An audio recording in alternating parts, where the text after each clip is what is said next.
천체 현상을 관측하여 인간의 운명과 장래를 예측하는 점성술은 오랜 세월에 걸쳐 존재하는 것들의 일관된 설명을 제공해 줄 수 있는 지식의 한 영역으로 발전해 왔습니다. 여기에는 동식물에서 인간 정신과 영혼의 동요에 이르기까지 현실의 진정한 본성에 대한 이해에서 개인의 운명에 대한 해석에 이르는 모든 것들이 포함됩니다. 고대 말기에 이르러 점성술은 그리스 과학에 적합한 이성적 지식 체계를 만들어야 할 필요성과 동방에서 전래된 마법이 만나는 교차점에 위치했습니다. 이와는 대조적으로 이후 그리스도교 시대에는 점성술에 대한 논의가 주로 자유주의와 스토아 철학에서 연원한 예정된 운명이라는 개념에 대한 거부의 문제에 맞춰지게 됩니다. 가톨릭 교회는 육신은 운명과 천체 현상의 영향력에 의탁하게 하고 영혼에게는 개인의 운명을 선택하는데 완전한 자유를 부여함으로써 그 딜레마를 해결하였습니다. 르네상스 시기에는 엘리트 계층에서 점성술이 큰 인기를 끌며 유행했는데 주로 저명 인사들과 종교, 국가, 왕국 등의 운명에 대한 탄생 별정과 예언이 유명했습니다. 페테리코 다 몬테펠트로의 점성술사였던 플라비오 미트라다테에 따르면 점성술은 인간을 행복하게 하고 중생들 가운데서 점성술을 배운 사람이 마치 신처럼 보이도록 만드는 신성한 과학입니다. 인류는 오랫동안 불가사의한 점성술사와 보다 과학적이고 정밀한 천문학자 사이에 뚜렷한 구분을 두지 않았습니다. 17세기 들어 엄격한 과학이 탄생한 후에야 이들에 대해 더욱 정확한 정의가 필요하게 되는데 광의의 의미에서 점성술사는 미신이나 사기꾼과 마찬가지로 여겨지지만 천문학자는 과학을 연구하는 덕망 있는 사람으로 생각되었습니다. 이러한 구분은 일을 하는 데 필요한 도구인 아스트롤라베, 즉 시간 측정을 비롯한 다양한 계산을 하는 용도의 정교한 천문 도구와 기후를 예측하기 위한 천문 관측기구인 혼천이, 길흉을 점치는 회전 원판인 볼벨레 등이 있느냐 없느냐의 여부, 그리고 연구에 몰두하는 고독한 학자와 잘 속아 넘어가는 군중들에 둘러싸인 의심스러운 인물인 점성술사라는 대비로 설명되었습니다. 하지만 르네상스 시대까지만 해도 점성술사가 주요 궁중마다 그 일원으로 있었으며 권력의 세속적인 영역과 정신적인 영역 모두에서 지도자들로부터 높은 존경을 받았습니다. 최상류층 인사들은 거의 매일 이 현자들에게 자문을 구하며 탄생점이나 전쟁, 동맹의 결과 같은 정치적 사건에 대한 예측을 지속적으로 요청했습니다. 이를 통해 사람들은 점성술사들이 신의 의지와 조화를 이루며 정치적이고 자연적인 현상을 지배하고 있다는 환상을 가졌습니다. 심지어 천문학자이자 기구 제작자인 레기오 몬타누스, 지동설을 주장한 코페르니쿠스, 케플러의 법칙을 발견할 수 있도록 기록을 남긴 브라헤, 과학혁명의 주도자 갈릴레오, 칼 세이건에 의하면 마지막 점성술사이자 첫 번째 천체 물리학자인 케플러 같은 저명한 과학자들도 별점을 치고 그 해석에서 도움을 얻었다고 합니다. 게다가 케플러는 점성술이라는 딸이 먹을 것을 벌어주지 않았다면 어머니인 천문학은 굶어 죽었을 것이라고 말했습니다.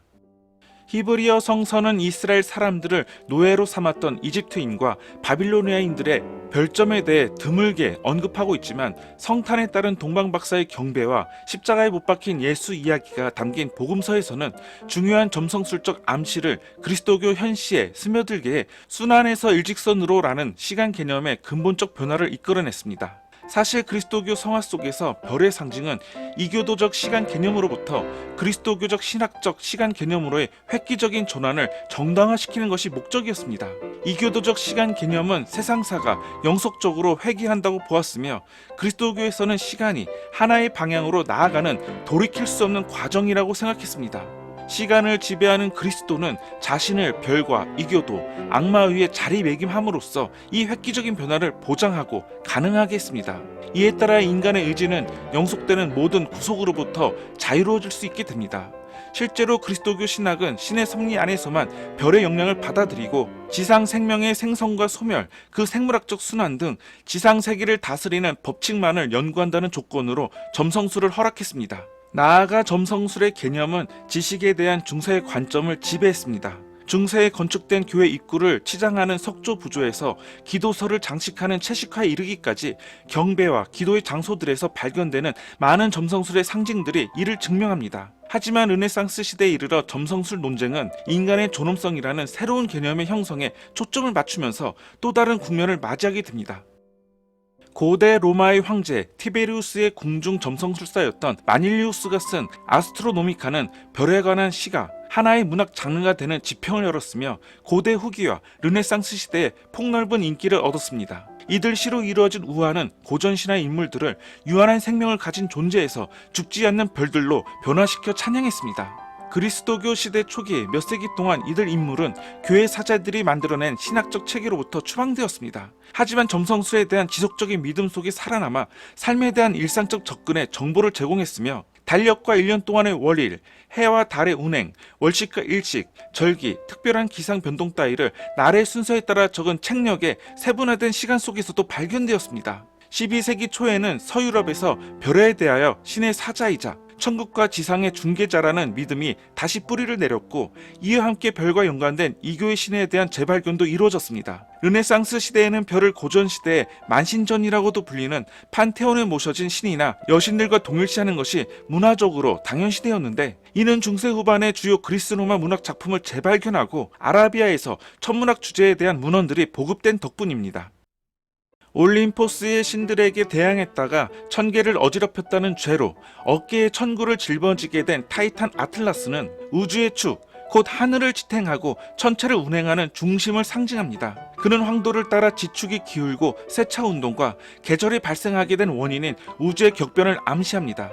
고대 그리스 이전의 사람들은 실제로 오랜 옛날 하늘이 지구 위로 무너져 내리려 했으며, 우주가 질서의 안정을 되찾게 된 것은 올림포스의 신들이 타이탄과 싸워 승리한 덕분이라고 믿었습니다. 중세에는 동방에서 전래된 전통을 따라서 아틀라스가 아스트로라베를 발명했다고 믿고 고전 문헌을 다시 읽자고 교하는 가운데 그를 우주의 창조자인 하느님과 동일시했습니다. 하지만 르네상스 시대 점성술 문화 속에서 아틀라스는 인간의 조건, 곧 자유의지의 행사와 모든 사물의 우주 자체의 법칙을 강제하는 우주적 결정론 사이에서 분열되어 있는 처지를 나타내게 됩니다. 에로스라고도 불리는 파네스는 날개 달린 자웅동체로 시간의 신 크로노스가 만든 알에서 태어났으며 밤의 여신 닉스의 부모이자 배우자라고 믿어졌습니다. 그리고 고대 후기에는 12궁의 회전과 움직임으로 표현되는 우주 시간의 제정자로 에로스 파네스는 알려지게 됩니다.